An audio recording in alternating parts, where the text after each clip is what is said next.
A century ago, Portage County was emerging from the lumberjack era. Bountiful pine forests were giving way to plows, harvests, and emerging industry. The area was showing strong signs of growth, and there was an increasing need for health care, but 2 early attempts at operating privately owned hospitals failed. In 1911, a group of determined citizens led by the Stevens Point Women's Club and Dr. Carl von Neupert Sr. raised $13,000 to begin construction of St. Michael's Hospital on the present site. 1 acre of land was donated by V.P. Atwell, and a 2nd acre was donated by the Women's Club. In mid-1912, construction was nearly complete, but there was a question as to who would manage the hospital. One possibility was the Marshfield-based Sisters of the Sorrowful Mother. The sisters had some experience running hospitals in Wisconsin. On December 12th, the Sisters of the Sorrowful Mother took ownership of the Stevens Point Hospital. The sisters named the hospital for St. Michael the Archangel and defender of the church. St. Michael was revered by early Christians as a healer, to whom they prayed for the care of their sick. The hospital admitted its first patient on January 28, 1913. The patient, O.H. Anderson, was an employee of the Minneapolis-St. Paul and Sault Ste. Marie Railroad, later known as the Soo Line.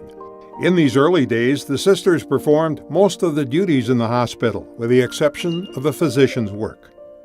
The sisters were nurses, housekeepers, technicians, and cooks. All worked tirelessly, putting into practice one of their guiding principles: the patient comes first. I started working at St. Michael's Hospital in October of 1951, and I didn't need a resume. I I wrote to the sisters, so we didn't have a telephone at home. So I wrote to the sisters and asked if I could start working at St. Michael's Hospital. And she wrote back to me and she said, "You can start on Monday." And that was, I think I got the letter like on Friday, and so I could start on Monday. No resume, she just took my word for it. Having Mom work at the hospital, I saw how important her job was with helping people, and she worked in many different areas at the hospital and always had good stories to tell about the healthcare field. I was the first woman here. I was the only woman on the staff. And I hadn't been accustomed to a lot of women anyway. There were only 2 of us in my medical school class. There were a couple more during my residency, female physicians. So that wasn't a terribly big change. But what changed a lot was, of course, the equipment. Oh my goodness, as I said, we didn't have a respirator. We didn't have we didn't have the monitors that they do now. Plus, the medications. When I talk to anesthesiologists that are practicing now and say that I delivered many, many cases with open drop ether, they really look at me like I came over on the Mayflower. When I came to apply for my job, which was sometime in May of 1963, the first individual I met was I believe she was called our Sister Superior. She interviewed me for the job, and so it was contact immediately. As we worked, we had sisters throughout the hospital, and they were our supervisors, our directors. They were in dietary and laundry. They were visible everywhere. I put in 47 years of employment with ministry, and they're just a wonderful place to work and be at. We have good people, good doctors, nursing staff throughout ministry. It is a great place to be. The hospital, even in 1976, looked a lot different than it does right now. Very small emergency room. There was not a full-time emergency room staff. Dr. Rifleman, I believe, was a full-time physician during the days, and he was just one. And other than that, other physicians had to fill in.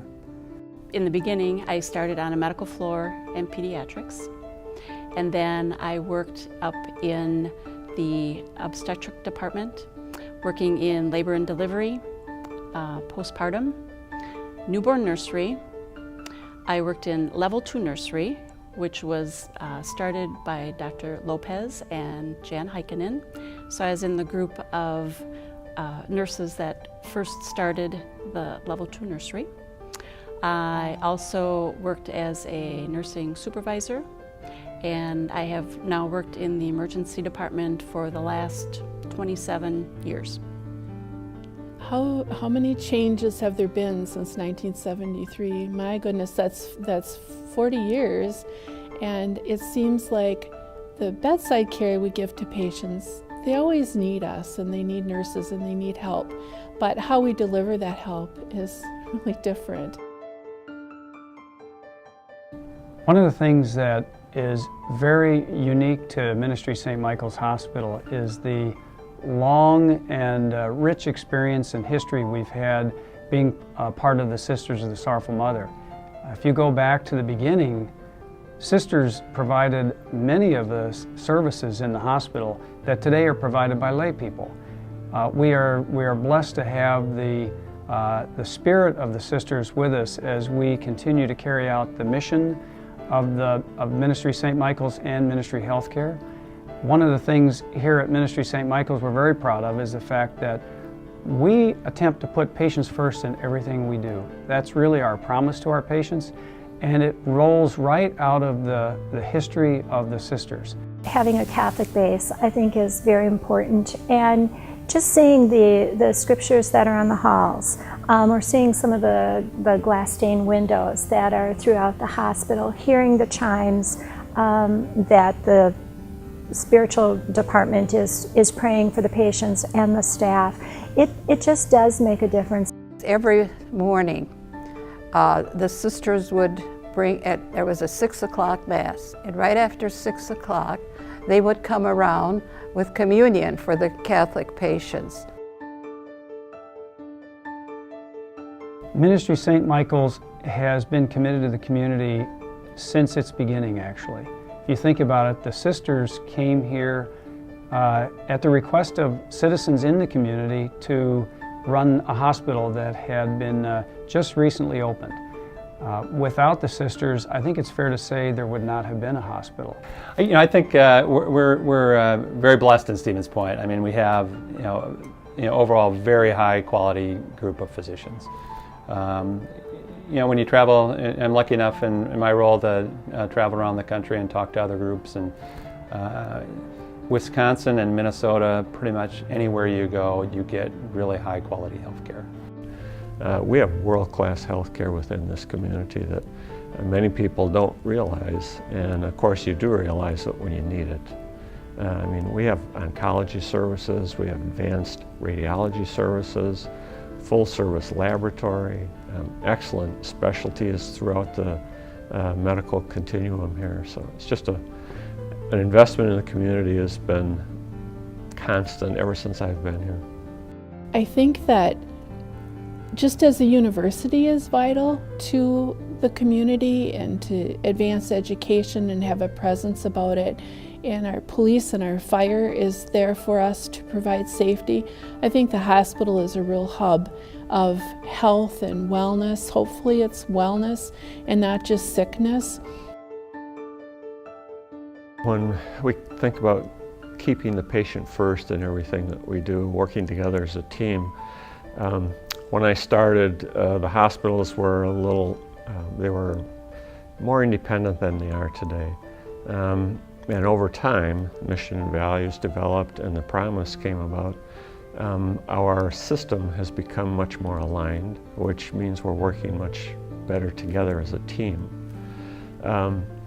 And we keep the patient first, not only just in the bedside care and manner that our care providers give, but we keep the patients in our community first by continually reinvesting in healthcare in our community. We carry on today the tradition of caring that they brought to us, Our promise of putting patients first in everything we do really flows right out of the mission and values of the sisters. The values drive our decision making today, and that really has not fundamentally changed since the beginning. And so we're very grateful to the sisters for that foundation. We care about our patients, and our patients means that we care about the family members also, that we will take every step and measure possible to meet your expectations and deliver affordable, quality health care to both the patient and the family.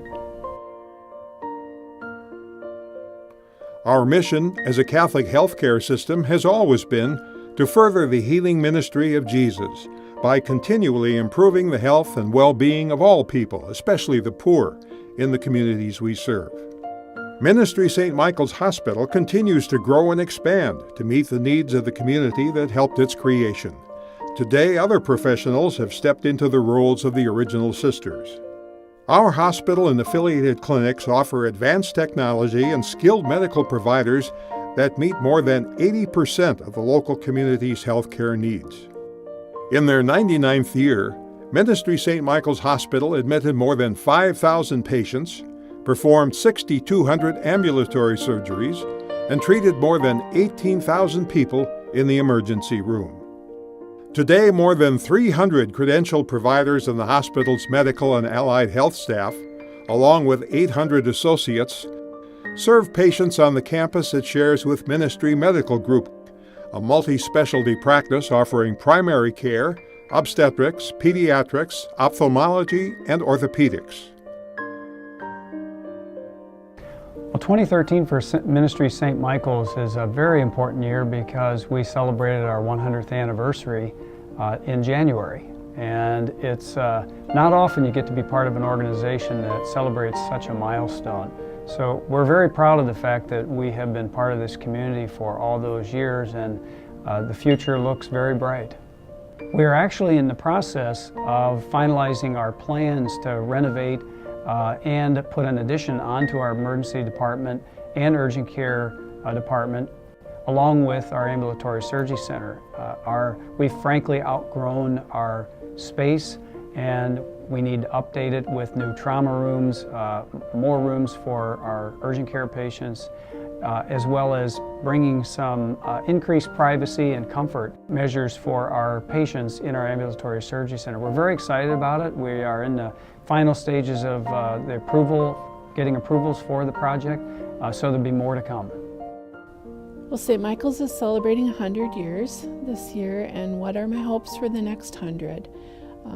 I hope that the people that are taking over the reins of the people who are retiring and the people who have gone before us, the sisters and their presence, I hope that that patients will always feel that they are cared for, and I hope that the hospital itself will continue on a path of educating staff and being present to staff. My hope for the future is that ministry continues to maintain its presence in the community and does offer the caring, compassionate care that we're known for, and the care that we give to the poor, because we don't turn anybody away, and that is just so important. St. Michael's has had a very successful 100 years that we are celebrating, and I hope for the next 100 years there's continual investment in the community. I believe there will be, based on its rich history, to support technology, which we know will continue to advance and will be miraculous, I'm sure, by today's standards. I hope it is here for my children and my grandchildren in the future. For 100 years, Ministry St. Michael's Hospital has been part of our community, representing health, hope, wonder, and at times even miracles. Thank you for joining us in the celebration of the past and the future.